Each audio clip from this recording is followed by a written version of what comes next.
ప్రభు అయిన యేసు క్రీస్తు నామమున నేటి మన్నా జూబ్లీ ఆరాధన కార్యక్రమంకు మిమ్మల్ని ప్రేమతో ఆహ్వానిస్తూ ఉన్నాము. నేటి ఆరాధనలో పాలు పొందిన మీ యొక్క అందరికీ కూడా శుభవందనాలు తెలియజేస్తూ ఉన్నాను. నేటి ఆరాధన మీ యొక్క ఆత్మీయ జీవితాలకు ఆశీర్వాదకరంగా దీవెనకరంగా ఉండాలని మా ప్రార్థన. మొట్టమొదటిసారిగా మాతో కలిసి ఆరాధించుతున్న మీకు అందరికీ కూడా ప్రత్యేకమైన వందనాలు చెల్లిస్తున్నాను. దైవజనులు వాక్యత్తబోచుండగా ఆ యొక్క వాక్యం ద్వారా దేవుడు మీతో మాట్లాడి మీ యొక్క ఆత్మీయ అవసరతలు తీర్చి మిమ్మలను తన కృపలో స్థిరపరిచి ఆశీర్వదించునుగాక. ఆమేన్. ఈ రాత్రికాల సమయమందు మీతో కలిసి రీతిగా ప్రభువును స్తుతించడానికి దేవుడు అనుగ్రహించిన ఈ మంచి సమయాన్ని బట్టి సమస్త మహిమ ఘనత ప్రభావం దేవునికి మాత్రమే చెల్లునుగాక. ఆమేన్. అలాగే ఈ యొక్క సభలకు నన్ను ఆహ్వానించినటువంటి మన ఆత్మీయ తండ్రి గారు, తల్లి గారు కార్ డేవిడ్ కుమానపల్లయ్య గారికి, అమ్మగారికి హృదయపూర్వకంగా ప్రత్యేకించి వందనాలు తెలియజేస్తున్నాను. అలాగే స్థానిక సంఘ కాపర్లు ఎర్నెస్ట్ తాతపూడి గారికి, ఎస్తేరమ్మ గారికి ప్రత్యేకించి వందనాలు. అలాగే సహచర తోటి సేవక బృందం అంతటికి ప్రత్యేకించి వందనాలు తెలియజేస్తున్నాను. అలాగే రాత్రి దేవుని బిడలగా దేవుని వాక్యం కొరకు ఆసక్తితో కనిపెడుచున్న మీకు అందరికీ కూడా ప్రభు పేరిట వందనాలు తెలియజేస్తున్నాను. అందరికీ వందనాలు. యోహాను సువార్త 15వ అధ్యాయం 4వ వచనంలో అందరికీ తెలిసిన ఒక మాటను ఈరోజు చదువుకొని వాక్య ధ్యానంలోనికి వెళ్దాం. యోహాను సువార్త 15వ అధ్యాయం 4వ వచనం. నా యందు నిలిచియుండుడి. నా యందు నిలిచి ఉండు. అందరూ చెప్పండి ఈ మాట, నా యందు నిలిచి ఉండుడి. ఇంకొకసారి, నా యందు నిలిచియుండుడి. కొంచెం బిగ్గరగా చెప్తారా? నా యందు నిలిచియుండుడి. చిన్న ప్రార్థన. తండ్రి, మరొకసారి నీ చేతుల్లోకి ఈ మాటలు అప్పగించుకుంటున్నాం. మీరు మాట్లాడితేనే అద్భుతాలు జరుగుతాయి. మానవ స్వరాన్ని సంపూర్తిగా మరుగుపరిచి మీరే మాట్లాడండి. యేసు నామమున అడుగుచున్నాము తండ్రి, ఆమేన్.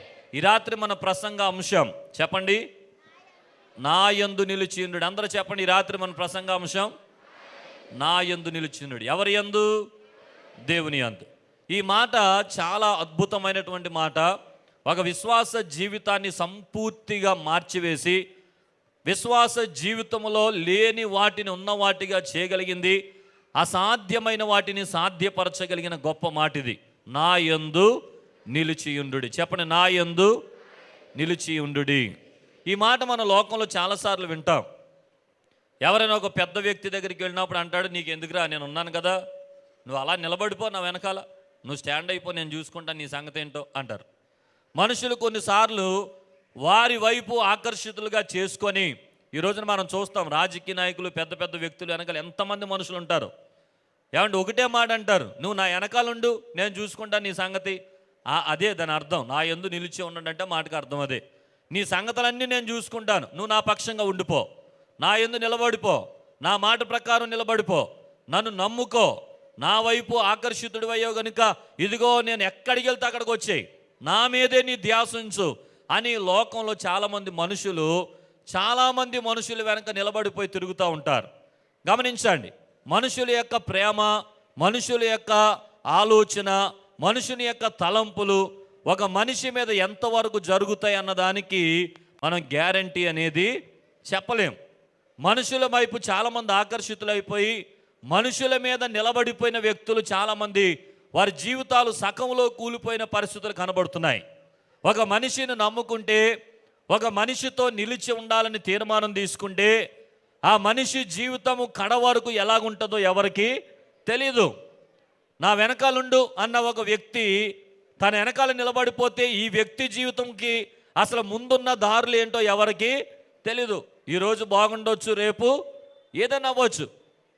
ఈరోజు డబ్బులు ఉన్నాయి కదా అని చెప్పి ఆ వ్యక్తి వెనకాల నిలబడిపోతే రేపు డబ్బులు ఉండొచ్చు, పోవచ్చు. పదవులు ఉండొచ్చు, పోవచ్చు. ఒకవేళ పదవులున్నా పదవులు ఉండిపోతున్నాయి, ప్రాణాలు పోతున్నాయి చాలామంది. ఉపయోగం ఏముంది? అందుకని మనుషులను అంటిపెట్టుకొని మనుషుల ఆలోచన చేత ఎవరో మనల్ని రక్షిస్తారు, ఎవరో మనల్ని పైకి లేపుతారు, ఎవరో మనల్ని దారి చూపిస్తారు, ఎవరో మనల్ని చేరదీస్తారు, ఎవరో మన జీవితానికి అర్థం చూపిస్తారు, ఎవరో మన జీవితాన్ని ఉన్నతమైన స్థితిలో నడిపిస్తారు అని చాలామంది మనుషులను ఆశ్రయించి మనుషుల మాటల మీద, మనుషుల జీవితాల మీద కట్టుకుంటూ వారి జీవితాల్లో మనుషుల మీద ఆధారపడి నిలబడిపోతున్న వారిని చాలామందిని మనం చూస్తున్నాం. అయితే ఒక ప్రేమ కలిగిన పిలుపు, శాశ్వతమైన ఆశీర్వాదానికి నిదర్శనమైన పిలుపు. ఈ లోకంలో ఎవరు చేయలేని అద్భుతాలు చేయగలిగిన ఆ దేవాది దేవుని పిలుపు ఈ రాత్రి పరిశుద్ధాత్మ దేవుడు మనకు అందిస్తున్నాడు. అదేంటో తెలుసా?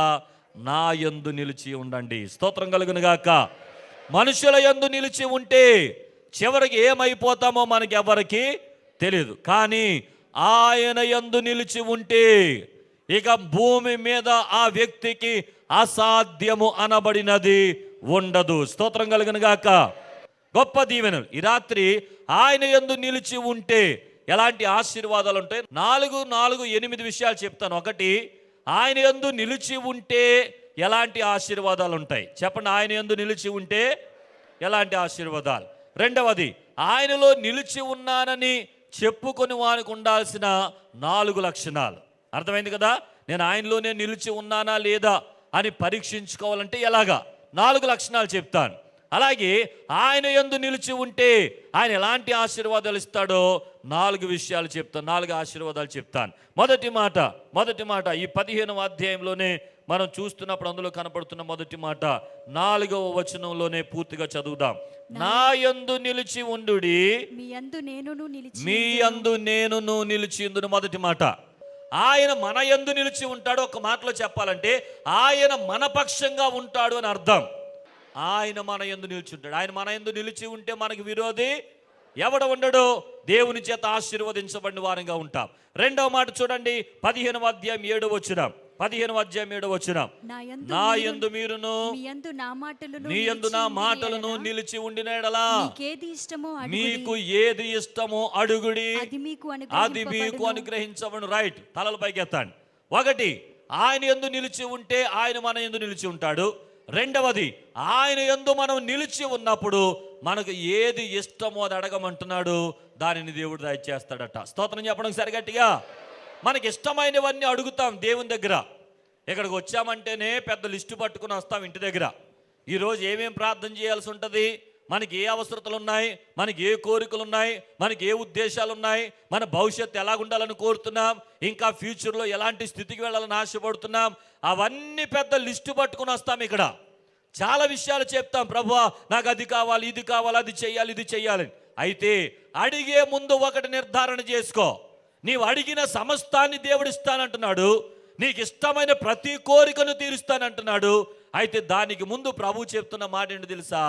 నా యందు మీరును మీ యందు నా మాటలను నిలిచి ఉండిన యెడల మీకు ఏది ఇష్టమో అడగండి, అది మీకు దయచేస్తాను. స్తోత్రం చెప్పడం ఒకసారి గట్టిగా. అందుకని చాలాసార్లు అడిగేశారండి. 2 సంవత్సరాలుగా అడుగుతానే ఉన్నాను, దేవుడు చేయలేదు. 2 సంవత్సరాలుగా మొర పెడతానే ఉన్నాను, దేవుడు నాకు పక్షంగా ఎందుకో న్యాయం చేయలేదు అని చాలామంది వారి ప్రార్థనలకు సమాధానం రాక విసిగెత్తిపోయి కూర్చున్న వారు ఎవరైనా ఇక్కడ ఉన్నారేమో. ఈరోజు మీ ప్రార్థన ఆప్ చేసి ఒక్క మాట చెప్తున్నాను, ఇంతకే మీరు ఆయన యందు నిలిచి ఉండే ప్రార్థన చేస్తున్నారా లేదా? ఆయనలో నిలిచి ఉన్న అనుభవంతోనే మీరు ఆయన అడుగుతున్నారా లేదా? ఒక్కసారి దీన్ని బట్టి ఆలోచన చేయాలని ప్రభు పేరున మనం చేస్తున్నాను. కొంతమందికి ఏది ఇష్టమో అడగమన్నామని చెప్పి న్యాయం లేని ప్రార్థన చేసేస్తారు. ప్రభువా నేను 30 సంవత్సరాల నుండి పూర్పాకలోనే ఉంటున్నాను నైనా, 5 అంతస్తుల బిల్డింగ్ ఇవ్వనైనా అని ప్రార్థన చేసేస్తారు కొంతమంది. 5 అంతస్తుల బిల్డింగ్ కావాలా? ఏమండి, మన ప్రార్థనలో ఏముండాలో తెలుసా? న్యాయం ఉండాలి. చెప్పండి, మన ప్రార్థనలో ఏముండాలి? మనకు అక్కరగా ఉన్నవేమో ఆయనకు తెలుసు. స్తోత్రం చెప్పండి ఒకసారి గట్టిగా, ఇంకా గట్టిగా స్తోత్రం చెప్పండి. నిజంగానే నీకు కొడుకులు కూతుర్లు ఎక్కువైపోయి, నీ మనవలు మనవరాలు సంతానం పెరిగిపోయి అందరూ ఒకే ఇంట్లో ఉంటే పెద్ద ఇల్లు అడుగు. ప్రభువా ఒక్కొక్కడికి ఒక్కొక్క గది కావాలనైనా, ఇదిగో నా బిడ్డలందరికీ కావాల్సిన ఇల్లు దయచేయి అన్నాడు. అసలు ఇల్లు లేని నీకే తలదాచుకోవడానికి ఒక నివాస స్థలం కావాలని కోరుకుంటూ మానేసి కొంతమంది భోగేచ్ఛల నిమిత్తం అడుగుతారంట. అందుకని అడిగినను వారికి ఏమీ దొరకదని యాకోబు పత్రికలో రాసి ఉంది. స్తోత్రం చెప్పండి అందరూ ఒకసారి గట్టిగా, ఇంకా గట్టిగా స్తోత్రం చెప్పండి. అందుకని ఖచ్చితంగా మనం అడిగే ప్రార్థన కూడా ఆయన యందు నిలిచి ఉండి అడగాలి. ఆయనకు న్యాయ సమ్మతమైన ప్రార్థన చేసి నిజమైన ప్రార్థనా పరులుగా మనం ఉండాలి. స్తోత్రం చెప్పండి ఒకసారి గట్టిగా, ఇంకా గట్టిగా స్తోత్రం చెప్పండి. నేను చాలా అడిగాను ప్రభువుని, నేను ఏది అడిగితే అది ఇచ్చేస్తూ ఉంటాడు దేవుడు. స్తోత్రం చెప్పండి ఒకసారి గట్టిగా. అస్సలు ఇది ఉంది, ఇది లేదు, ఇది నీకు చేస్తాను, ఇది నీకు చెయ్యను, లేకపోతే ఇది నా వల్ల అవ్వదు అని దేవుడు ఎప్పుడు అనలేదండి. నిజంగా మిమ్మల్ని ప్రోత్సహించడానికి ఒక మాట చెప్తున్నాను. మన దేవుడు ఎంత గొప్పడో దేవుడు తెలుసా? మనకు అవసరతగా ఉన్న ప్రతి అక్కరతను తీర్చుట విషయంలో ఆయన ఎప్పుడు కూడా ముందుండే దేవుడే. స్తోత్రం కలుగును గాక. నా సేవా పరిచర్యలో నాకు ఏది కావాలో అది ఇచ్చాడు. నా కుటుంబ పరిచర్యలు నాకు నా పరిస్థితుల్లో నాకు ఏది కావాలో అది నేను పొందుకుంటున్నాను. నేను ఏది స్వరం తెరిచి అడుగుతానో అది దేవుడు తప్పకుండా ఇస్తున్నాడు. ఎందుకంటే తెలుసా? ఒకటి, మంచి ఉద్దేశంతో అడుగుతాను. రెండవది, ఆయన యందు నిలిచి ఉన్నానో లేదో పరిశీలన చేసుకొని, ఇంకా ఎక్కడైనా నేను నిలిచి ఉండడంలో నా మార్గాలు ప్రక్కకు వెళుతున్నాయేమో అని సరిచేసుకొని ఆయనలో నిలబడి అడగటం ప్రారంభిస్తున్నాను. ఏది ఇష్టమైతే అది ఇచ్చేస్తున్నాడు. స్తోత్రం కలుగును గాక. మూడవ మాట 15వ అధ్యాయం 5వ వచనం చదువుదాం చూడండి. ఇదే 15వ అధ్యాయం 5వ వచనం. ద్రాక్షవల్లిని నేను, తీగెలు మీరు. ఎవడు నా యందు నిలిచి ఉండునో, నేను ఎవని యందు నిలిచి ఉండునో వాడు బహుగా ఫలించును. చప్పలు కొట్టి ప్రభువుకు స్తోత్రాలు చెల్లించాలి. ఎవరు దేవుని యందు నిలిచి ఉంటారో వారు ఎలా ఫలిస్తారట?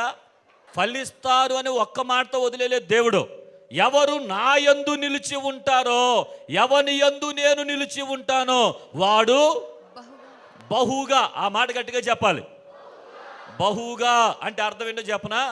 మనకున్నది మనకు సరిపడిగా ఇచ్చినది కాక ఇతరులకు అందించే, ఇతరులకు సహాయం చేసే, ఇతరులకు పెట్టేవారిగా దేవుడు మనల్ని దీవించేస్తాడు. ఈ రోజు నుండి దేవుడు మీ అప్పులు తీర్చివేసి అప్పు ఇచ్చువానిగా చేసేదన్న వాగ్దానాన్ని మీ జీవితంలో సొంతము చేయునుగాక. అతి రీతిగా దేవుడు మిమ్మల్ని దీవించునుగాక. అది బహుగా ఫలించడం అంటే. అది బహుగా ఫలించడం అంటే నువ్వు ఇల్లు కట్టుకున్నావు, నీకు సరిపడా ఉంది, అంతటితో సరిపెట్టుకోకు. ఎవడి నాకు 5 పిల్లలు ఉన్నారండి ప్రభువా, నా కుటుంబంలో ఎవ్వరికి లోటు చేయకూడదు, 5 పిల్లలకి 5 మంచి ఇళ్ళు కట్టేలాగా నేను ఉండాలి. ఆమేన్. స్తోత్రం చెప్పండి ఒకసారి గట్టిగా, ఇంకా బగ్గిగా స్తోత్రం చెప్పండి. పిల్లలకు మంచి ఈవులనిచ్చే తల్లిదండ్రులుగా ఉండాలి మనం. ఇంకేం కావాలి బిడ్డలకి? తల్లిదండ్రులు అలాగే ఉండాలి. నీవు చేతకాని వాడిగా ఉండిపోతే, నువ్వు పెంచలేని వాడిగా ఉండిపోతే, నువ్వు మరి నీ బిడ్డలను పోషించలేని పరిస్థితుల్లో ఉండిపోతే, నీ బిడ్డలకు కావలసిన ఈవులను ఇవ్వలేని పరిస్థితుల్లో ఉండిపోతే అదొక శాపకరమైనటువంటి అనుభవంగా మనం అనుకోవచ్చు తప్పకుండా. కానీ ఈ రోజున శాపగ్రస్తులుగా దేవుడు ఉంచాలని ఆశపడడం లేదు, కానీ నిన్ను ఫలించేవాడిగా చేస్తానని లేదు. నా యందు నీవుంటే, నీ యందు నేను నిలిచి ఉంటే నువ్వు ఎలా ఫలిస్తావో తెలుసా? బహుగా ఫలిస్తావు. స్తోత్రం కలుగును గాక. అందుకనే దేవునితో ఒక కనెక్షన్ ఉండాలి మనకి. ఏముండాలి దేవునితో? ఆ కనెక్షన్ ఒక మాట చెప్పాడు, ద్రాక్షవల్లిని నేను, తీగెలు మీరు. ద్రాక్ష వల్లిలో తీగ నిలిచి ఉంటేనే తప్ప దానంతట ఎలాగూ ఫలించదో, నా యందు మీరు నిలిచి ఉంటేనే తప్ప మీరు కూడా. ఒక మాట అన్నాడు, నాకు వేరుగా ఉండి మీరేమియు. అందరూ స్తోత్రం చెప్పండి ఒకసారి గట్టిగా. దేవునితో ముడివేయబడిన సంబంధం, దేవునిని కలిగిన జీవితం, ఆయనతో అంటకట్టబడిన జీవితం. ఎక్కడికి వెళ్ళినా ప్రభువా నీవు లేకపోతే నేను వెళ్ళనయ్యా, నీవు లేకపోతే నేను నిలబడను ప్రభువా, నీలో నిలిచి ఉండాలి, నీవు నాలో నిలిచి ఉండాలి, అప్పుడే నేను అడుగులు వేస్తాను, అప్పుడే నేను ముందుకు వెళ్తాను, అప్పుడే నేను నిర్ణయాలు తీసుకుంటాను, అప్పుడే నేను ఆలోచిస్తాను, నీవు నాలో నిలిచి ఉండాలి అని కోరిన ఆత్మీయ స్థితి ఎవరిలో కలిగి ఉంటుందో వారు బహుగా ఫలిస్తారు. యేసుతో సంబంధం లేకుండా చేసే ఏ ప్రయత్నము అది ఫలభరితమైనది కాదు. ఆమేన్. ఒక ఉదాహరణ చెప్తాను. ఒక రోజున యేసు ప్రభు వారు పొద్దున్నే మరి సముద్ర తీరానికి వచ్చాడట.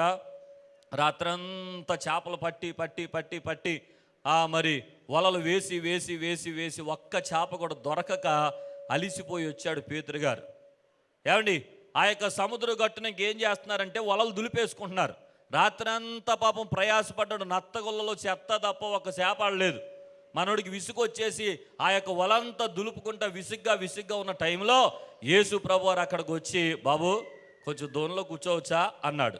మీరు చెప్పండి, రాత్రంతా ప్రయాసపడితే ఒక్క చేప కూడా పడకపోతాడు కండిషన్ ఎలా ఉంటుంది చెప్పండి? చెప్పండి ఎలా ఉంటుంది? కొన్ని విషయాలు చెప్పొచ్చు. ఒకటి, నీరసం. రాత్రంతా నిద్ర లేదు. ఏముంటుంది నిద్ర లేనోడికి? నీరసం. ఒక్క చేప కూడా పడలేదు. ఏముంటుంది? కోపం, నిరుత్సాహం చాలా ఉంటాయి అతనిలో. ఏమంటే మామూలుగా ఉండదు.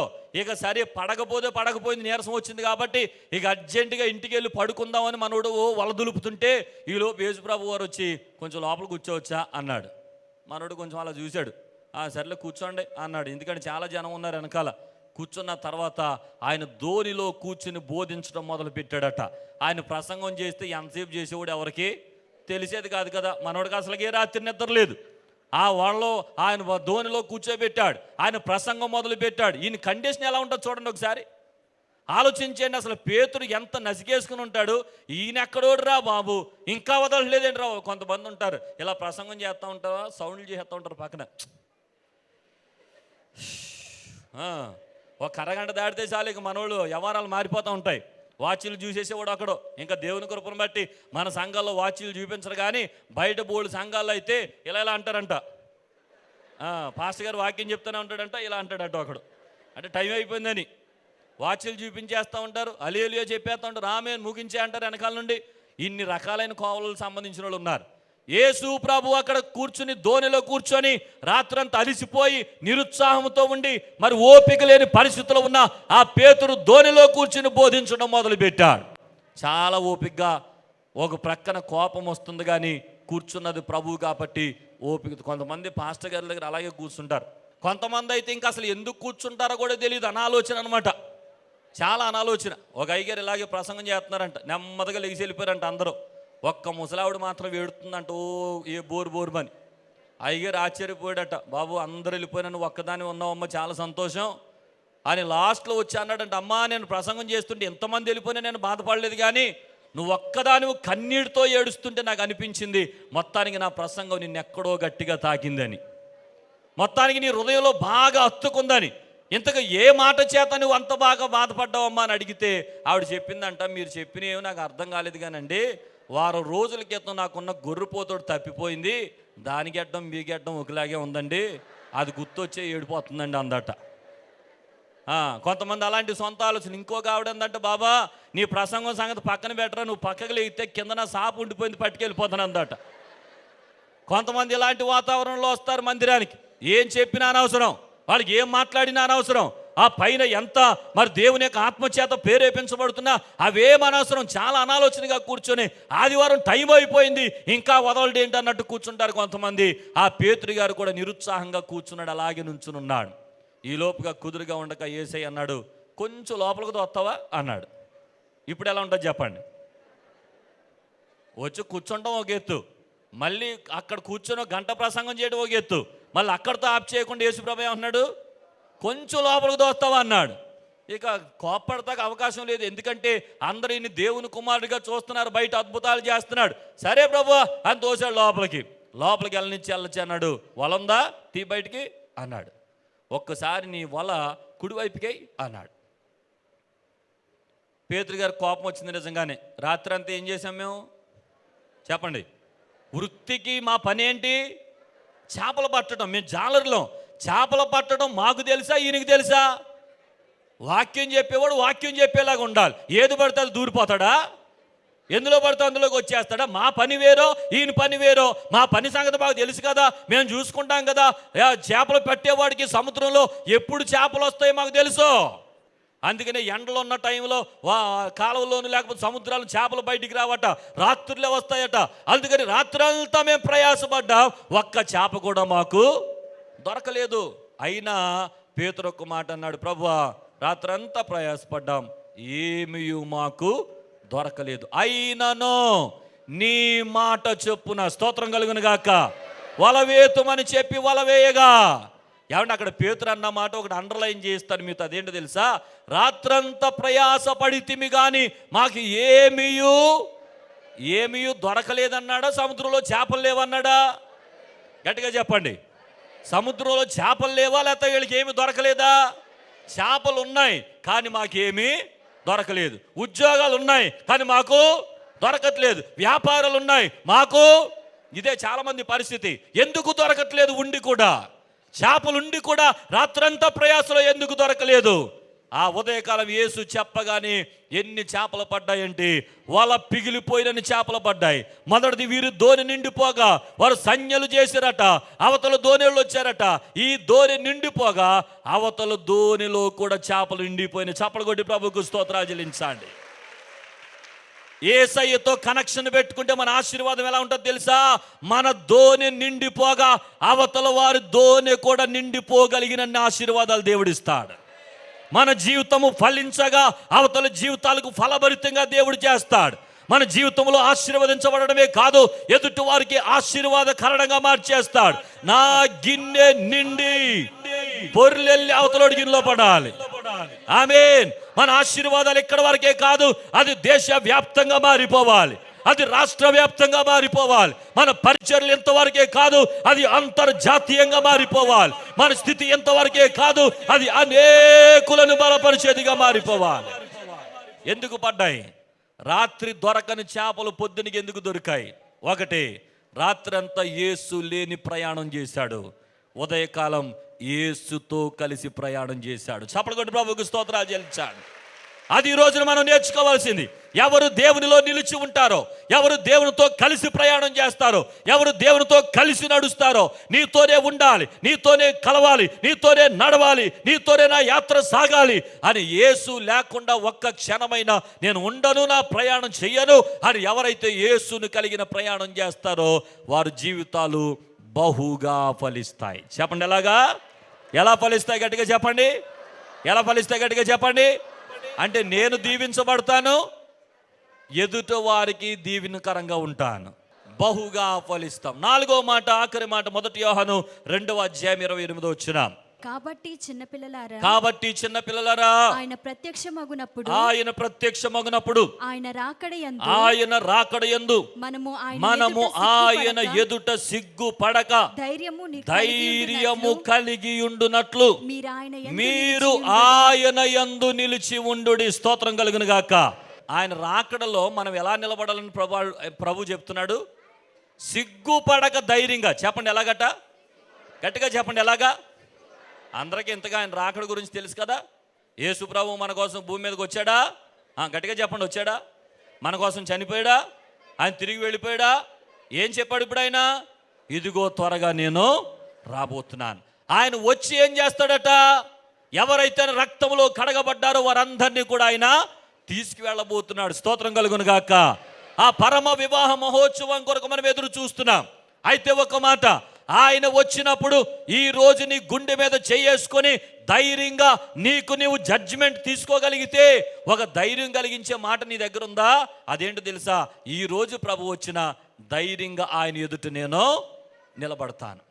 ఏమండి? సిగ్గుపడక ఆయన ఎదుట నిలబడతాను అన్న ధైర్యం నీ దగ్గర ఉందా? ఆయన వచ్చినప్పుడు ఏం అనుమానం లేదండి. ఈ రోజు నేనున్న పరిస్థితిని బట్టి ధైర్యంగా చెప్పగలను, ఈ రాత్రి ప్రభు వచ్చినా లేదా ఈ రాత్రి నా ప్రాణం విడవలసి వచ్చినా ఆయన ఎదుట ధైర్యంగా నిలబడగలిగిన శక్తిమంతుడిగా ఉన్నాను, సిగ్గుపడని అవసరం లేని వానిగా ఉన్నాను, భయపడనక్కర్లేని వానిగా ఉన్నాను అనే మాట ధైర్యంగా చెప్పగలిగిన ఆత్మీయ స్థితి మీకుందా? ఎలా వస్తుందండి ఆత్మీయ స్థితి అని అడిగితే ఆ మాట చెప్పాడు. ఆయన ప్రత్యక్షమగునప్పుడు సిగ్గుపడక ధైర్యముగా నిలిచి ఉండినట్లు మీరు ఆయన యందు నిలిచి ఉండండి. స్తోత్రం కలుగును గాక. ఈ రోజున ప్రభు పేట మనం చేస్తున్నాను. ఏమండి? మనం పాడే పాటలు, మనం చేసే ఆరాధన, మనం ఇచ్చే కానుకలు, మనం వినే ప్రసంగాలు, మనం చేసే ఆధ్యాత్మికమైన ఏ కార్యక్రమమో మనల్ని పరలోకంలోనికి తీసుకెళ్ళిపోతుంది. ఆయన వచ్చినప్పుడు ఆయన ఎదుట ధైర్యంగా నిలబెట్టేస్తుంది అని అనుకోకండి. ఆయన ఎదుట సిగ్గుపడని అవసరం లేకుండా ధైర్యంగా నిలబడు శక్తివంతులుగా మీరు ఉండాలి అనంటే ఈ రాత్రి ఒకే ఒక్క మాటను బట్టి అది జరుగుతుంది. అదేంటో తెలుసా? ఆయన యందు, అందరూ చెప్పండి, ఆయన యందు నిలిచి ఉండుట. స్తోత్రం చెప్పండి ఒకసారి గట్టిగా. అర్థమైపోయినాయి కదా 4 మాటలు. ధైర్యంగా ఉంటాం. ఇప్పుడు అందరూ కలిసి చెబుదాం. మొదటి మాట, ఆయన యందు నిలిచి ఉంటే. రెండవది, ఆయన యందు నిలిచి ఉంటే. మూడవ మాట, ఆయన యందు నిలిచి ఉంటే. నాలుగవ మాట, ఆయన యందు నిలిచి ఉంటే. అయ్యా, ఆయన నా యందు నిలిచి ఉండాలని ఆశపడుతున్నాను, నేను బహుగా ఫలించాలని కోరుతున్నాను, నాకు కావలసిన ప్రతి అక్కరత దేవుడు తీర్చాలని ఆశపడుతున్నాను, ఈ భూ సంబంధమైన ప్రతి దీవెన పొందడమే కాదు, ఆయన వచ్చినప్పుడు ఆయన ఎదుట ధైర్యముగా నిలబడడానికి కూడా నేను ఆశపడుతున్నానండి అన్నవారు మరొకసారి 2 చేతులు పైకెత్తి బిగ్గరగా ఇంకా గట్టిగా స్తోత్రం చెప్పండి. చేతులెత్తి స్తుతించిన వారందరికీ దేవుడు అట్టి అనుభవాలు దయచేయునుగాక. ఆమేన్. రైట్. మొదటి భాగంలో 4 మాటలు పూర్తి చేసుకున్నాం. ఇప్పుడు రెండవ భాగానికి వస్తున్నాను. అదేంటి తెలుసా? ఇంతకే మనం ఆయన యందు నిలిచి ఉన్నామా లేదా? దీనికి కూడా 4 మాటలు చెప్తాను. ఎన్ని మాటలు? ఆయన యందు నిలిచి ఉన్నానా లేదా నిర్ధారణ చేసుకునే 4 మాటలు. ఇప్పుడు చెయ్యెత్తిన వాళ్ళందరూ మీరు సంతోషంగా చెయ్యెత్తారు, దేవుడు మిమ్మల్ని దీవించిన కాక. అయితే ఒక మాట చెప్తున్నాను, ఇంతగా మీరు చెయ్యెత్తింది నిజమేనా కాదా? నేను చెయ్యెత్తాను, ఆయన యందు నిలిచి ఉన్నానా లేదా అన్నది ఒక్కసారి టెస్ట్ చేసుకుందాం. టెస్ట్ చేస్తేనే కదా ఏదైనా తెలిసేది. లోపల రోగం ఉంటే ఎలా తెలుస్తుంది మనకి? టెస్ట్ చేయాలి, పరీక్ష చేయాలి. పరీక్ష చేస్తేనే తెలుస్తుంది. మనం ఉన్నామో లేదో కూడా ఏం చేస్తే తెలుస్తుంది? పరీక్ష చేస్తే తెలుస్తుంది. స్తోత్రం చెప్పండి ఒకసారి గట్టిగా. పరీక్షించాలి. ఇప్పుడు దేనిని బట్టి పరీక్షించాలి? వాక్యమును బట్టి. స్తోత్రం చెప్పండి ఒకసారి గట్టిగా. వాక్యంలో దేవుడు మీరు నాలో నిలిచి ఉన్నవారైతే ఈ అంశాలు మీలో ఉండాలని 4 మాటలు చెప్పాడు. ఆ మాటలు చెప్తాను. ఇప్పుడు ఆ మాట చెప్తున్నప్పుడు అది మీకు సంబంధించిందేనా కాదా? మీరు దాన్ని బట్టి నడుస్తున్నారా లేదా? నా బ్రతుకు అలాగే ఉందా లేదా? లేకపోతే నా జీవితం దీనికి వ్యతిరేకంగా ఉందా? ఒకవేళ దీనికి అనుగుణంగా లేకపోతే ఈరోజు నేను ఆయనలో నిలిచి లేనన్నమాట, ఆయనతో కనెక్షన్ లేదన్నమాట. ఈరోజు నా జీవితాన్ని మార్చుకుందాం, దేవునికి దగ్గర అయిపోదాం అనే తీర్మానం తీసుకోగలిగితే గనుక మొదట చెప్పుకున్న 4 ఆశీర్వాదాలు ఈ రాత్రి సొంతం చేసుకొని ఎక్కడి నుండి మీరు తిరిగి వెళ్ళగలుగుతారు. స్తోత్రం కలుగును గాక. అందులో మొదటి మాట, 1 యోహాను సువార్త 3వ అధ్యాయం 5, 6 వచనాల్లోకి వద్దాం. 1 యోహాను సువార్త 3వ అధ్యాయం, అందరూ త్వరగా తీయండి. 1 యోహాను సువార్త. పాపములను తీసివేయుటకై ఆయనను ప్రత్యక్షమాయనని మీకు తెలియను. ఆయన యందు పాపమేమీ లేదు. అందరూ ఈ మాట చెప్పండి. ఆయన యందు పాపమేమీ లేదు. గట్టిగా చెప్పండి. ఆయన యందు పాపమేమీ లేదు. తర్వాత లైన్ చదవమ్మా. ఆయన యందు నిలిచి ఉండు వాడెవడును, ఆయన యందు నిలిచి ఉండు వాడెవడును పాపము చేయడు. స్తోత్రం చెప్పండి అందరూ ఒకసారి గట్టిగా, ఇంకా బిగ్గరగా స్తోత్రం చెప్పండి. ఒకటో మాట ఆయన యందు నిలిచి ఉంటే 4 ఆశీర్వాదాలు చెప్పుకున్నాం. రెండవది, ఆయనలో నిలిచి ఉన్నానా లేదా అనేది పరీక్షించుకోవడం కొరకై 4 మాటలు చెప్పుకుంటున్నాం. అందులో మొదటిది, ఆయన యందు నిలిచి ఉండు వాడెవడును. మొదటి మాట, ఆయన యందు నిలిచి ఉండు వాడెవడును పాపము చెయ్యడు. గట్టిగా చెప్పండి. ఎందుకని? ఆయనలో పాపం ఏది? ఒక్క మాటలో చెప్పాలంటే ఆయన పరిశుద్ధుడు. ఎవరైనా ద్రాక్షవల్లి ఏమై ఉన్నాడు? ద్రాక్షవల్లి పరిశుద్ధంగా ఉంటే తీగలు పాపంతో వస్తాయా? ఒకవేళ పాపముతో ఉంటే నువ్వు ఆయనకు సంబంధించిన తీగవు కాదు. ఏమండి, చాలాసార్లు ఈ మాటను సరిగ్గా అర్థం చేసుకోవట్లేదు. మనం వెళ్ళగానే గట్టిగా చప్పట్లు కొట్టేసి కింద పడి దొల్లేసి మీద పడి దొల్లేసి పాటలు పాడేస్తే ఇక దేవుడు పరిశుద్ధుడిగా చూసేస్తాడేమో అని అపోహలు కలిగిన వారు చాలామంది ఉన్నారు. ఏమండి, ఒక పెద్ద కానుకిచ్చేస్తే దేవుడు నన్ను పరలోకానికి తీసుకెళ్ళిపోతాడు అనుకునే వాళ్ళు చాలామంది ఉన్నారు. కానుకను బట్టి కాదు ఆశీర్వాదాలు, మన కానుకలను బట్టి కాదు ప్రతిఫలం. ఏమండి, నేను 10 లక్షలు ఇస్తే పరలోకం అనుకుంటే నేను అంటాను ఈ పాటికి రిజర్వేషన్లు ఎప్పుడో బుక్ అయిపోయి ఉంటాయి. బయట బోళ్ళు ఎంతమంది ఉన్నారు కట్టేసేవాళ్ళు. అర్థమైందండి? మన దగ్గర వరకు రానివ్వరు. డబ్బులతో కాదు పరలోకం, మనం చేసే కార్యక్రమాలతో కాదు పరలోకం. ఆయన యందు ఎవడు నిలిచి ఉంటాడో ఆయన రాకడలో సిగ్గుపడక వాడు ధైర్యంగా నిలిచి ఉంటాడని దేవుని మాటలను బట్టి ఆయన రాకడలో ధైర్యంగా నిలిచేవాడిగా నీవు ఉండాలంటే ఆయనలో నిలిచి ఉండాలి. ఆయనలో నిలిచి ఉండాలంటే మొదటి లక్షణం ఆయన పరిశుద్ధుడు గనుక మనము కూడా. స్తోత్రం చెప్పడం ఒకసారి గట్టిగా. ప్రభు ఆ మాటే చెప్పాడు, నేను పరిశుద్ధుడు అయ్యుడులాగా మీరును. పరిశుద్ధత లేకుండా ఎవడు ప్రభుని చూడనేరడు. పరిశుద్ధత లేకుండా కానుకలను బట్టి ఎవడు ప్రభుని, పాటలను బట్టి ఎవడు ప్రభుని, ప్రసంగాలను బట్టి ఎవడు ప్రభుని, మనం చేసే ధర్మ కార్యాలను బట్టి ఎవరు ప్రభుని. ఆయన పరిశుద్ధుడు గనుక ఆ ద్రాక్షవల్లి అయిన పరిశుద్ధుడైన దేవుడు ఆయనలో తీగలుగా ఉండగోరే మనల దగ్గర ఏం కోరుతున్నాడు ఆయన? అందరూ చెప్పండి గట్టిగా. అయితే ఎవరు నిలిచి ఉన్నారు అని అడిగితే చాలామంది చేతులు ఎత్తారు. ఒక్కసారి పరీక్షించుకోండి, పరిశుద్ధత విషయంలో మనం ఎలాగున్నాం. పరిశుద్ధత విషయంలో చాలామంది జీవితాలు అక్రమమైన జీవితాలు. ప్రార్థనే, పాపమే. ప్రార్థన మామూలుగా చేసేస్తున్నారు, బయటికి వెళ్ళి మరలా దేవునికి విరోధమైన కార్యాలు యథావిధిగా కొనసాగించేస్తున్నారు. ఎలా చెప్పగలవు నువ్వు దేవుల్లో నిలిచి ఉన్న వ్యక్తివని? ఏ మాటను బట్టి నువ్వు చెప్పగలవు? చెయ్యి పైకెత్తిన సోదరుడా, ఒకవేళ నీ జీవితంలో అపవిత్రత అనేది ఉంటే, అపవిత్రమైనటువంటి పెదవులు గలవాడిగా, అపవిత్రమైన హృదయం కలిగిన వాడిగా, అపవిత్రమైన కంటి చూపులు, అపవిత్రమైన తలంపులు, అపవిత్రమైన ఆలోచనలు నీ గుండెల నిండా పెట్టుకొని పవిత్రుడైన యేసుతో నేను కనెక్ట్ అయి ఉన్నానని ఎలా చెప్పగలుగుతావు? ఎలా చెప్పగలుగుతావు? ఈ రాత్రి పరిశుద్ధాత్మ దేవుడు మనతో మాట్లాడుతున్నాడు. ఎక్కడికి వచ్చే మనం పరిపూర్ణమైన పరిశుద్ధులుగా మార్చడానికి పరిశుద్ధాత్మ దేవుడు ఇష్టపడుతున్నాడు. స్తోత్రం కలుగును గాక. ఇంకా గట్టిగా స్తోత్రం చెప్పండి. అందుకని ఇక్కడ ఏది పాడుతున్నామో అది దేవుని చెంతకు చేరాలంటే పాడే నీ నాలుక, పాడే నీ పెదవులు, పాడే నీ హృదయం, పాడే నీ తలంపులు పరిశుద్ధుడైన దేవునికి కనెక్ట్ అవ్వాలంటే ఈ పెదాలు కూడా పరిశుద్ధమైనవిగా ఉండాలి.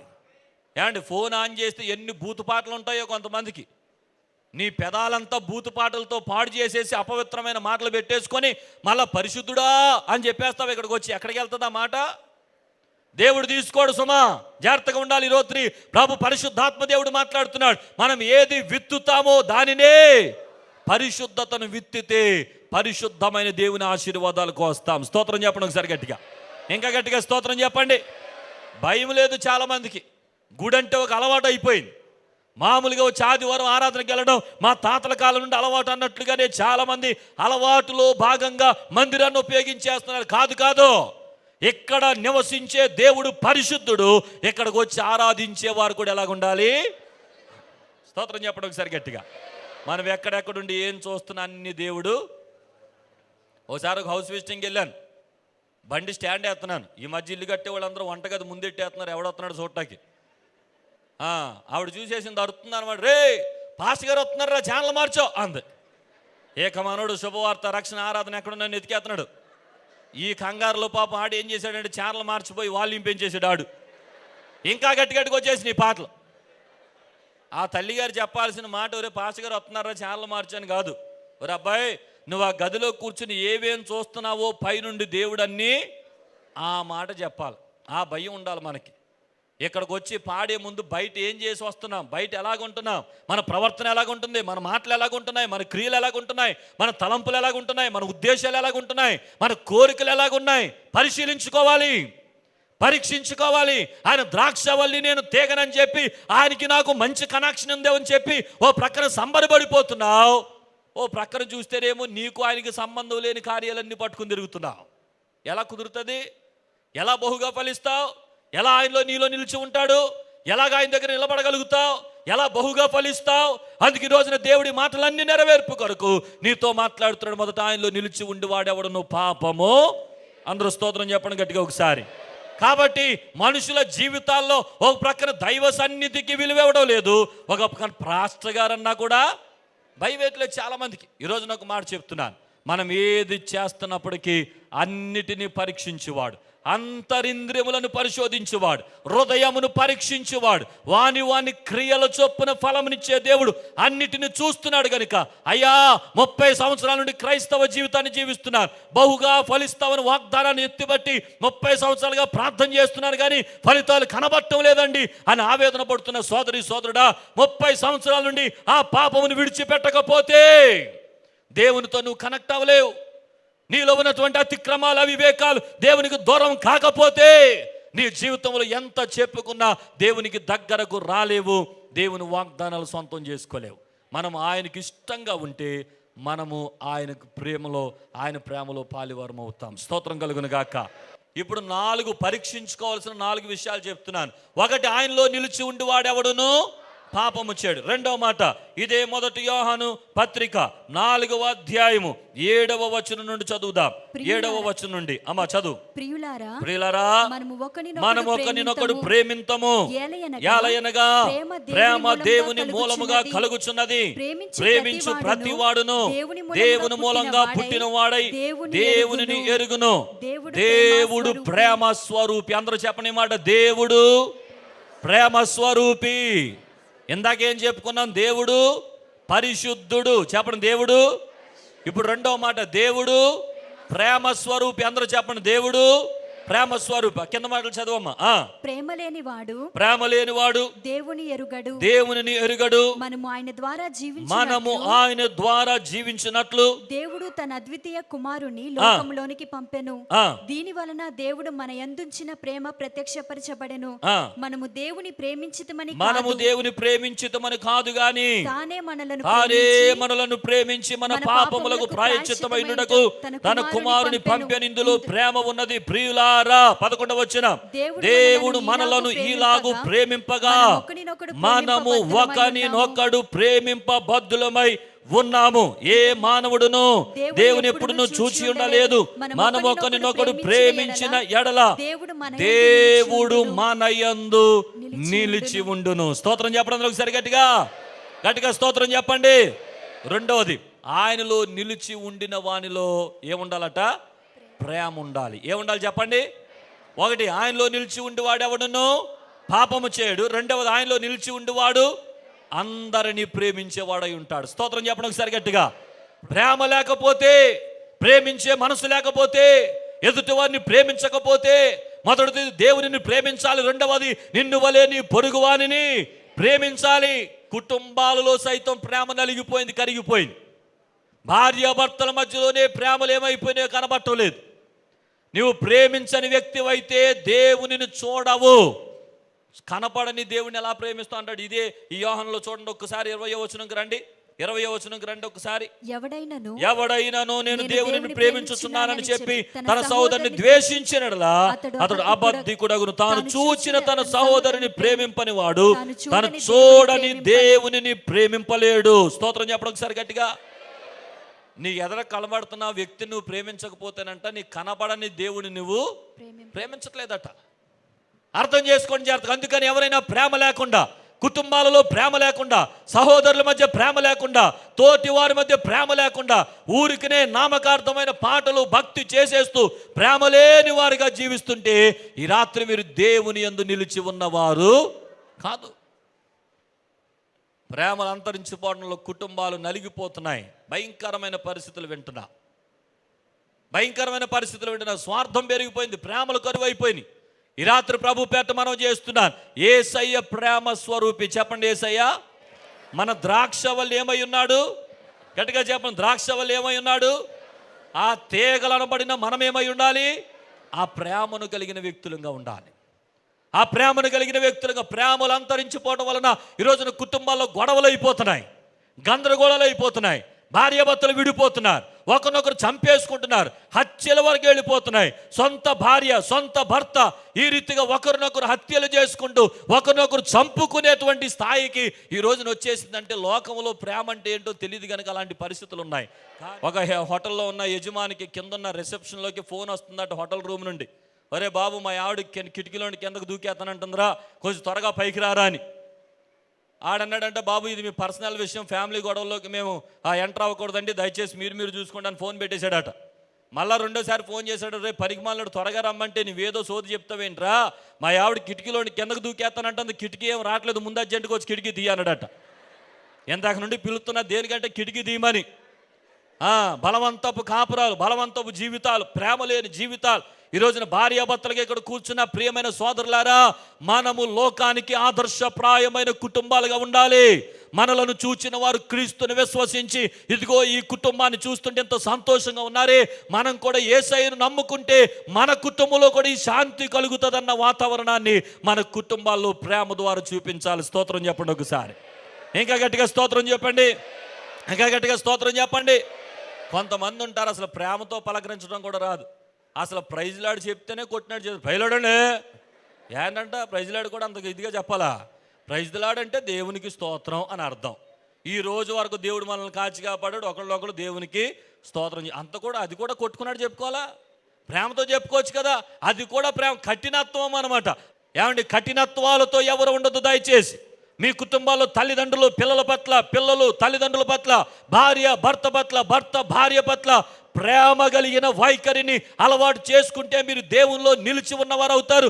దేవుల్లో నిలిచి ఉన్నవారైతే ఆయన యందు మీ యందు నిలిచి ఉంటాడు. మీకు ఇష్టమైనవన్నీ ఇస్తాడు, మీరు బహుగా ఫలిస్తారు, ఆయన రాకడలో ఎత్తబడతారు. స్తోత్రం కలుగును గాక.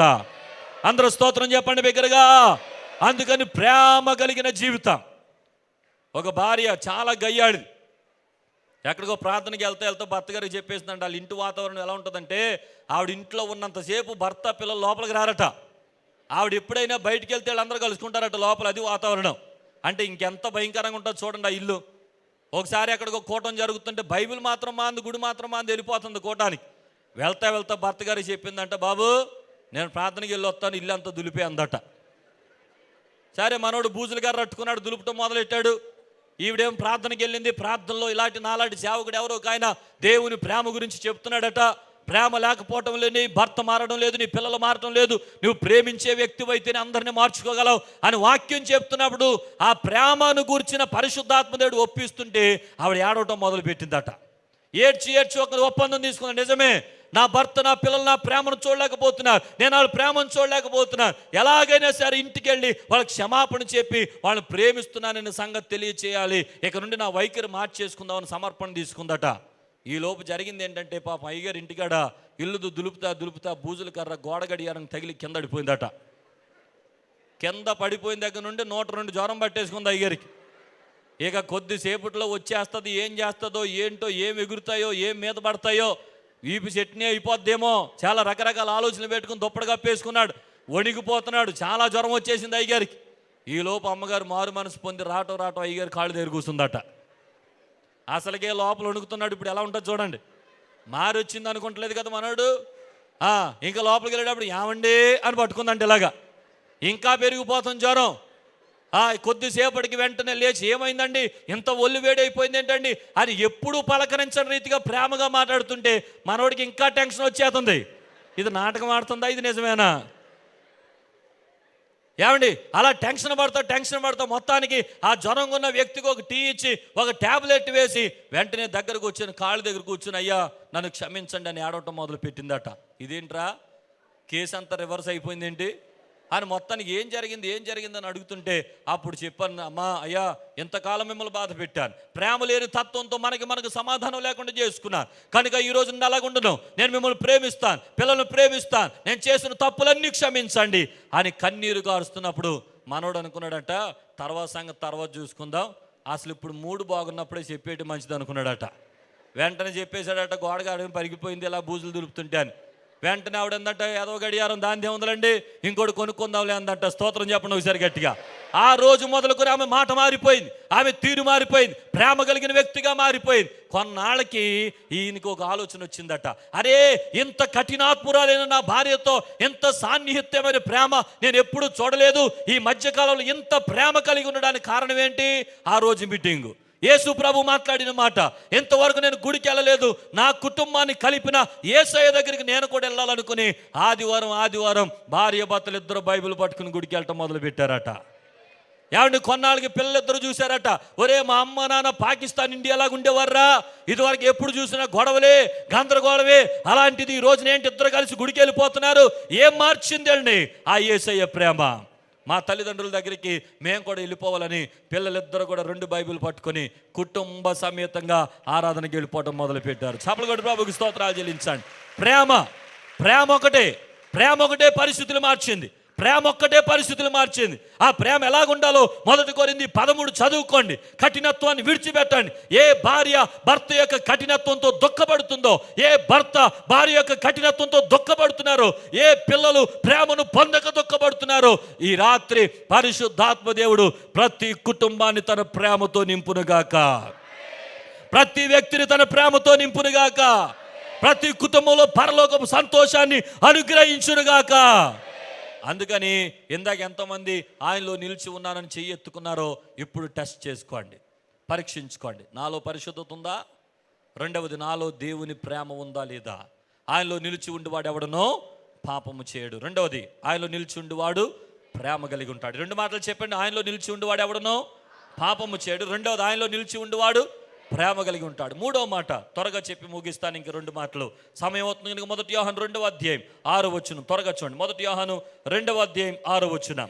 ఆయన వాక్యము ఎవడు గైకొనునో వానిలో దేవుని ప్రేమ నిజముగా పరిపూర్ణమాయను. ఆయన యందు నిలిచి ఉన్నవాడనని చెప్పుకొనువాడు ఆయన ఏలాగు నడుచుకొనునో అలాగే తానును నడుచుకొనబద్ధుడై ఉన్నాడు. స్తోత్రం చెప్పడం ఒకసారి గట్టిగా. ఆయనలో నిలిచి ఉన్నాను అని చెప్పుకునేవాడు. మూడవదిగా ఆయనను పోలి నడుచుకునేవాడై ఉండాలట. ఆయనను మాదిరిగా పెట్టుకుని జీవించేవాడై ఉండాలంట. ఆయన ఎలా నడుచుకున్నాడో మనము కూడా అలాగే. అందరూ స్తోత్రం చెప్పడం ఒకసారి గట్టిగా. ఇమిటేషన్ చేయడం నేర్చుకోవాలంటే అనుకరించడం. ఎవరిని పోలి ఉండాలి చెప్పండి? ఎవరిని పోలి ఉండాలి? క్రీస్తుని పోలి ఉండాలి. లోకంలో ఒక్కొక్కడు ఒక్కొక్క ఫ్యాన్స్ అసోసియేషన్ అని పెట్టేసుకున్నారు ఈ మధ్య. ఎవరికి ఇష్టమైన నన్ను ఫాలో అయిపోతున్నారు. మనకు తెలుసు కదా ఏమండి. ఒక కొత్త సినిమా రాగానే నడక మారిపోతుంది కొంతమంది. వాళ్ళ బట్టలు మారిపోతున్నాయి, వాళ్ళ పోలికలు మారిపోతున్నాయి, వాళ్ళ ఫైటింగ్లు మారిపోతున్నాయి. ఆ సినిమాలో వాడు ఎలా కొట్టాడో బయటకు వచ్చే గీడు కూడా అలాగే కొడుతున్నాడు. ఆయన్ని అనుసరించి నడుచుకుంటాం అనమాట. మామూలుగా లేరు ఇప్పుడు. అసలు మామూలు బట్టలు వేసుకుంటుంటే వాళ్ళకి మామూలుగా భూమి మీద నడవలేకపోతున్నారు. విపరీతమైన డ్రెస్సులో, విపరీతమైన పోలికలు, విపరీతమైనటువంటి లక్షణాలు. బయట సినిమా నాయకులు, హీరోలు ఏదైతే చేస్తున్నారో లోకము దాన్ని అనుసరించి నడవడాన్ని మనం చూస్తున్నాం. వాళ్ళ సంగతి మనం చెప్పుకోవట్లేదు, కానీ మనందరికీ ఒక్కడే హీరో ఉన్నాడు, ఆయనే యేసయ్య. మరి తుచ్చమైన హీరోలనే మనుషులంతా ఫాలో అయిపోతుంటే పరలోకము నుండి మన కోసం భూమి మీదకి దిగి వచ్చిన ఆ హీరోని ఇంకా మనం ఎంత ఫాలో అవ్వాలో చూడండి. స్తోత్రం కలుగును గాక. మరి ఆయన పోలి నడుచుకుంటున్నామా? ఆయనలా నడుస్తున్నామా? ఏమండి, ఒక మనిషి ఇంకొక మనిషికి ఇస్తున్న వెయిట్ కూడా ఒక క్రైస్తవుడు దేవునికి ఇవ్వకపోతే ఎలాగండి? ఒక మనిషి తను నమ్ముకున్న తను సంతోషపడే ఒక హీరోకి ఇచ్చేటువంటి ఆ ఆధిక్యత ఒక క్రైస్తవుడు పరమ తండ్రి అయినా దేవునికి ఇవ్వలేకపోతే ఎవడు గొప్పోడు చెప్పండి? ఇప్పుడు ఆడి గొప్పోడా మనం గొప్పోడుమా? ఆడి గొప్పతనం ఎక్కువ కనపడుతుంది బయట. అందుకని రోజున ఎవడు తాను దేవునిలో నిలిచి ఉన్నానని చెప్పుకుంటున్నాడు వాడు ఆయన నడుచుకున్నట్టు ఆయనలో నడుచుకోవాలి, ఆయనను పోలి నడుచుకోవాలి, ఆయన స్వారూప్యంలోనికి రావాలి, ఆయన ఉద్దేశాల్లోనికి రావాలి, ఆయనకి ఏది ఇష్టమైతే అది చేసేవారిగా ఉండాలి. స్తోత్రం చెప్పడం ఒకసారి గట్టిగా, ఇంకా బిగ్గరగా స్తోత్రం చెప్పండి. మనుషులను అనుకరించవద్దు. కానీ ఈ రాత్రి పరిశుద్ధాత్మ దేవుడు చాలా బలంగా ఒక రూపాంతర అనుభవంలోనికి తీసుకెళ్ళడానికి మీతో మాట్లాడుతున్నాడు. ఎంతమంది ఇష్టపడుతున్నారు బహుగా ఫలించాలని? ఎంతమంది ఇష్టపడుతున్నారు నేను ఆయన యందు నిలిచి ఉంటే నా యందు ఆయన నిలిచి ఉండాలని? ఎంతమంది ఇష్టపడుతున్నారు ఆయన రాకడలో సిగ్గుపడని అవసరం లేని వానిగా ధైర్యంగా నిలబడాలని? ఎంతమంది ఇష్టపడుతున్నారు ఈ రోజున ఇదిగో నాకు ఇష్టమైన ప్రతిదీ దేవుడు నాకు దయచేయాలని? గట్టిగా స్తోత్రం చెప్పండి ఒకసారి. అయితే మీరు చేయాల్సిన పని ఆయన యందు మీరు ఒకటి ఆయన యందు నిలిచి ఉండేవాడు ఎవడనో, గట్టిగా చెప్పే ఆఖరి మాటలకు వచ్చాం, ఆయన యందు నిలిచిన వాడు ఎవడనో పాపము చేయడు. రెండవది ఆయన యందు నిలిచి ఉండేవాడిలో ప్రేమ కనపడాలి. మూడవది ఆయన యందు నిలిచి ఉండేవాడు ఆయనలాగా నడుచుకోవాలట, ఆయనను పోలి నడుచుకోవాలి. చెప్పండి, మూడవది ఆయనను పోలి నడుచుకోవాలి. నాలుగవ మాట, ఆఖరి మాట, ముగింపు మాట, యోహాను సువార్త 6వ అధ్యాయంకి వద్దాం.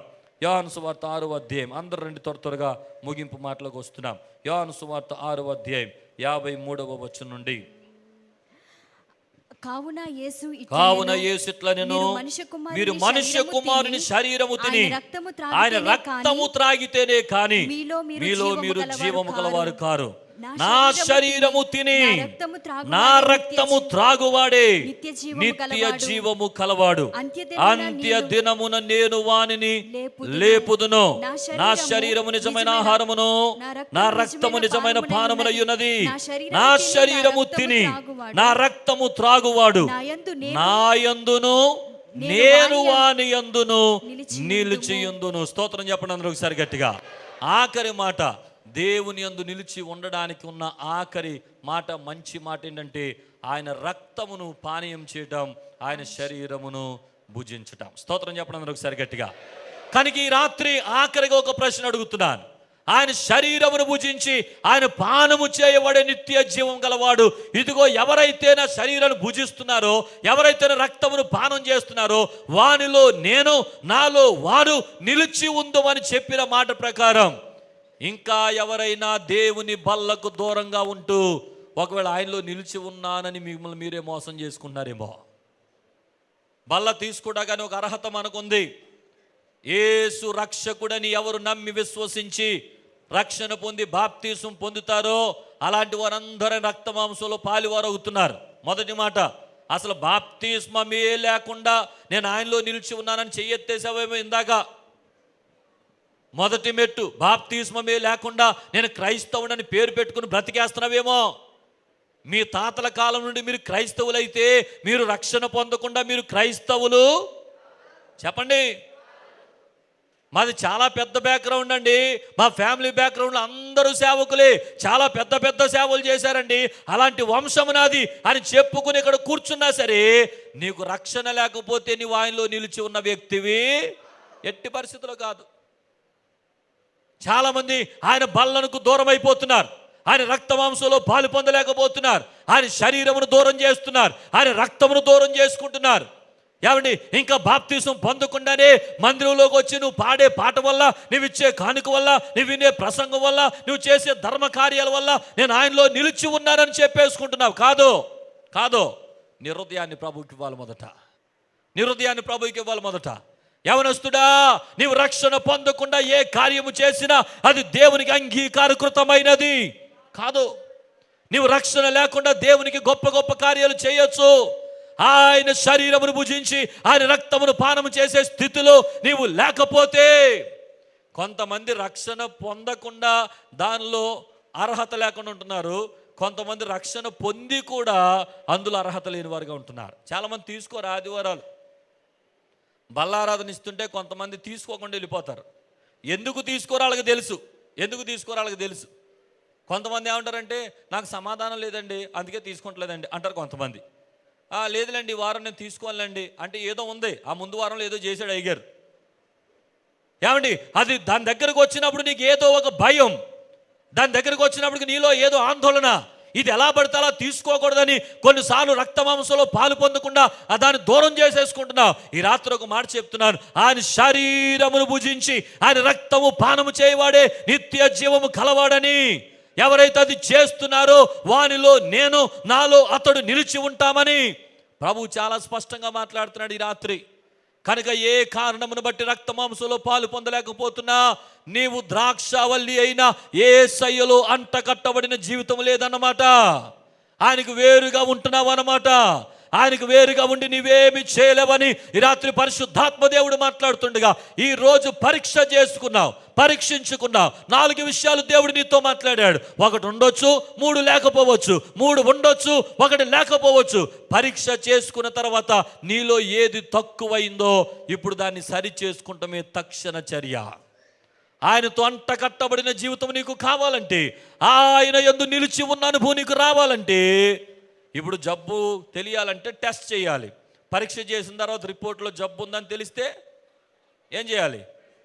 మెడిసిన్ వాడాలి, ఆ జబ్బును త్వరగా తగ్గించుకోవాలి. స్తోత్రం చెప్పండి ఒకసారి గట్టిగా. ఇప్పుడు 4 విషయాలు దేవుడు చెప్పాడు, పరీక్షించుకున్నారు కదా. ఆ పరీక్షలో మీకు ఏ రిపోర్ట్ వచ్చిందో నాకు తెలియదు, మీకే తెలుసు. మీ రిపోర్ట్లు ఏమని చెప్తున్నాయో అది మీకు అంతరంగానికి తెలుసు, మీ మనసాక్షికి తెలుసు.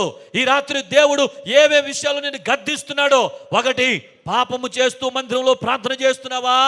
పాపము చేస్తే నువ్వు నాలో నిలిచి ఉన్న వ్యక్తివి కాదని చెప్పాడు. నీ టెస్ట్లో అది తేలిందా? ప్రేమ లేకుండా ఒకవేళ దేవుని ఆరాధిస్తున్నావా? ఒకవేళ ప్రేమించకపోతే, ప్రేమ లేకపోతే నువ్వు నాలో నిలిచి ఉన్న వ్యక్తివి కాదని చెప్తున్నాడు. నీ పరీక్షలో అది తేలిందా? ఒకవేళ ప్రేమించలేకపోతున్నావా? కఠిన వైఖరితోనే జీవిస్తున్నావా? ఆయనను పోలి నడవకుండా ఆరాధన చేయడం ద్వారా నువ్వు ఆయనలో నిలిచి ఉన్న వ్యక్తివి కాదు అని దేవుడు మాట్లాడుతుండగా, టెస్ట్లో ఒకవేళ ఆయనను పోలి నడుచుకోకుండా నీ ఇష్టానుసారంగా నడుచుకున్న పరిస్థితులు కనబడుతున్నాయా? క్రైస్తవ్యం అంటే మనకున్న వరాలు తలాంతులతో ముందుకు వెళ్ళడం కాదు. క్రైస్తవ్యం అంటే మన జీవితాన్ని దేవునికి అప్పగించి రక్షణ పొంది బాప్తీసం పొంది ఆయనలో అంటగట్టబడి ఆయనలో నిలిచి ఉన్న జీవితాన్ని కలిగి ఉండడం. అందుకని యవనస్తులారా, ఈ రోజున ఇక్కడ కూర్చున్న ప్రియ దేవుని జనాంగమా, ఒక పెద్ద మందిరంలో ప్రభు యొక్క సంకల్పాన్ని బట్టి కట్టబడిన మందిరములో, ఆయన దర్శనంలో భాగంగా ఏర్పాటు చేయబడిన మందిరములో, 50 సంవత్సరాల క్రితం ఒక ఉన్నతమైన పిలుపును పట్టుకుని వచ్చిన ఒక ఈ కాలపు అపోస్తుల యొక్క సేవ పరిచయంలో కట్టబడిన ఈ సంఘములో సభ్యుడిగా ఉండడం మామూలు ధన్యత కాదు, మామూలు ధన్యత కాదు. ఇంత గొప్ప పరిచర్యలో దేవుడు మనల్ని ఏర్పాటు చేసుకొని ఈ సంఘంలో కలిసి ఆరాధించే ఒక గొప్ప కృప ఇచ్చిన తర్వాత కూడా ఇంకా రక్షణ పొందని వ్యక్తిగా నువ్వు కూర్చున్నావేమో, ఆయన బలలో పాలు పంపులు లేని వ్యక్తిగా కూర్చున్నావేమో. నేను ప్రభు పేట మనం చేస్తున్నాను, ఈ రాత్రి ఆయనలో నిలిచి ఉన్నాను అనే అనుభవంలోనికి రండి. ఒక నూతనమైన తీర్మానంలోకి వద్దాం.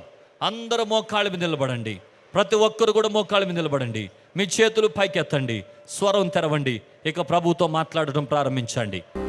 ఆయనలో నిలిచి ఉండడానికి పరిశీలించుకుంటున్నాను. ఒక ఆత్మీయ స్థితిని కట్టుకోవడానికి ప్రయత్నం చేస్తూ దేవుళ్ళ ముందు కొనసాగుతుండగా ప్రభు దీవిస్తున్నాడు. ఈ రాత్రి నీ భవిష్యత్తు పట్ల నీకొక ఇదిగో గురి లేకుండా నలిగిపోతున్నావేమో తమ్ముడు, చలి ఇప్పుడే మాట్లాడు స్వరం తెరిచి, ఇప్పుడే మాట్లాడు స్వరం తెరిచి. యేసయ్య ఈ రాత్రి నీ స్థలంలో ఉన్నాడు. ఈ రాత్రి నీ యొక్క మాట ఆయన వింటున్నాడు, నీ స్వరాన్ని ఆయన వింటున్నాడు. ఈ రాత్రి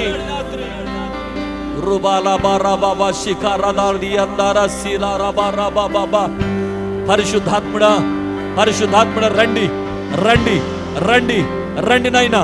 ప్రతి ఒక్కరిని తాకండి, ప్రతి ఒక్కరిని తాకండి. ఈ రాత్రి ఫలాలు లేకుండా ఎవరు ఉండకూడదు. అందరూ ఫలభరితమైన వారిగా ఉండాలి, అందరూ ఫలించే వారిగా ఉండాలి. వారి కుటుంబంలో నీ నామమును పైకెత్తే వారిగా ఉండాలి. ఓ రబలందరా దియలందరా సికరాలబరా ఊరవరందరా సిరలందరి అలబరబరబర కషరబ. Thank you holy spirit. ఇక ఆలస్యం చేయొద్దు. ఈ రాత్రి నుండి ఒక భవిష్యత్తులో మార్పును చూడబోతున్నావు. ఈ రాత్రి నుండి నీ భవిష్యత్తులో ఒక మార్పును చూడబోతున్నావు. ఈ రాత్రి నుండి నీ జీవితంలో ఒక నూతన కోణాన్ని నువ్వు చూడబోతున్నావు. నూతన కోణంలోనికి దేవుడు తీసుకెళ్ళబోతున్నాడు. మునుపెన్నడు చూడని కార్యాలను చూడబోతున్నావు. కన్నీటితో యేసయ్య పాదాలు కడిగమ్మా, కన్నీటితో యేసయ్య పాదాలు కడిగమ్మా, కన్నీటితో యేసయ్య పాదాలు కడిగి రాత్రి కన్నీటితో యేసయ్య పాదాలు కడుగు. పరిశుద్ధాత్ముడా, ప్రతి బిడ్డను దర్శించండి నాయనా. ఈ మందిరానికి వచ్చిన వారు ఎవ్వరు శాపగ్రస్తులుగా ఉండకూడదు, ఎవ్వరు కన్నీటితో ఉండకూడదు నాయనా.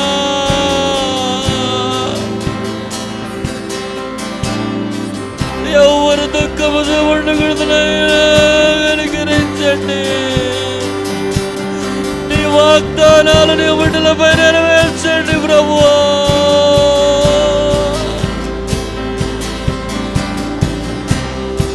కుటుంబాలు కట్టబడాలి నాయనా, ప్రేమలలో నిలబడాలి స్వామి. శాపకరమైన పరిస్థితులలో ఒక నూతనమైన మార్పు కలగాలి నాయనా. మా బిడ్డలను దర్శించండి, మా బిడ్డలను దర్శించండి రాజా. నీ పరిశుద్ధాత్ముడా, రండి రండి నాయనా, రండి.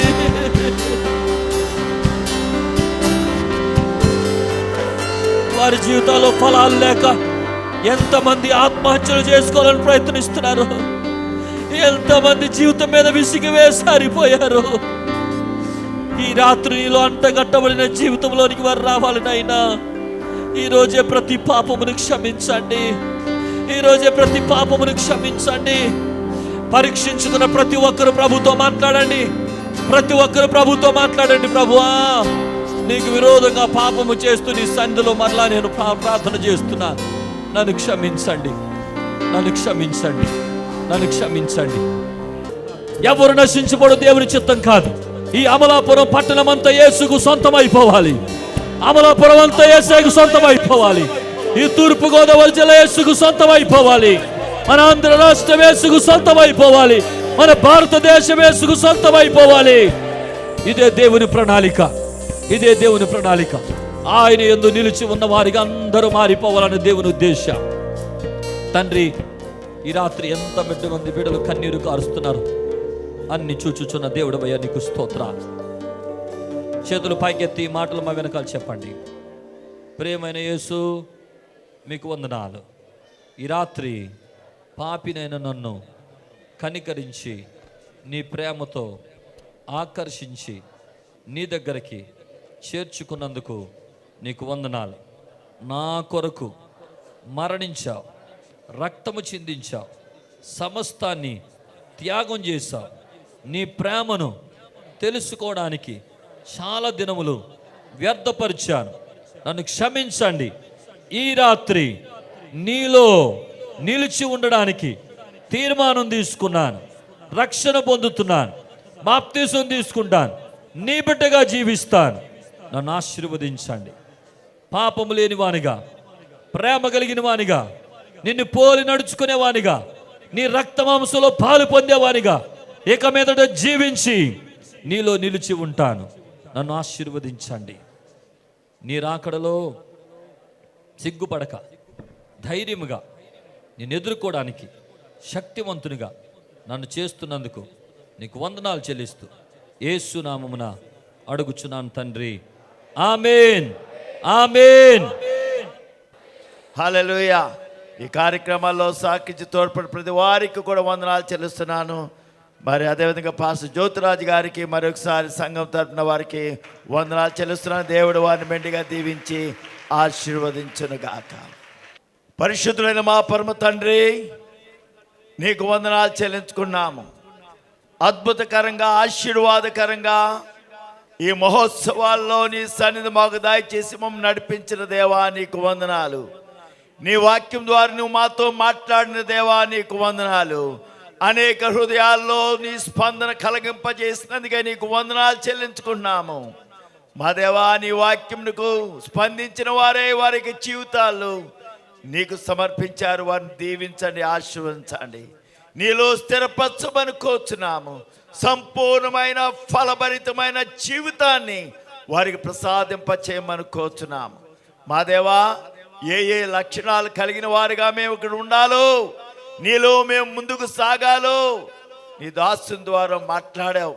మా దేవా, అటువంటి ఫలభరితమైన జీవితం కలిగిన వారుగా, నిన్ను పోలిన వారుగా తండ్రి, నీ లక్షణము కలిగిన వారుగా మా తండ్రి మా యొక్క ఆత్మీయ జీవితం అంతా కూడా ఉండగలరు. నీ సహాయం దయచేయమని కోరుతున్నాము.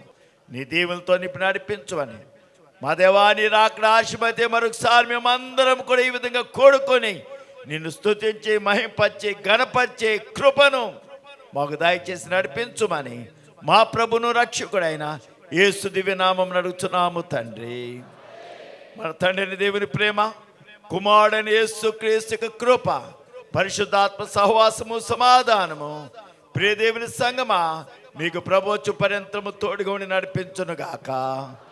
ఆమేన్, ఆమేన్.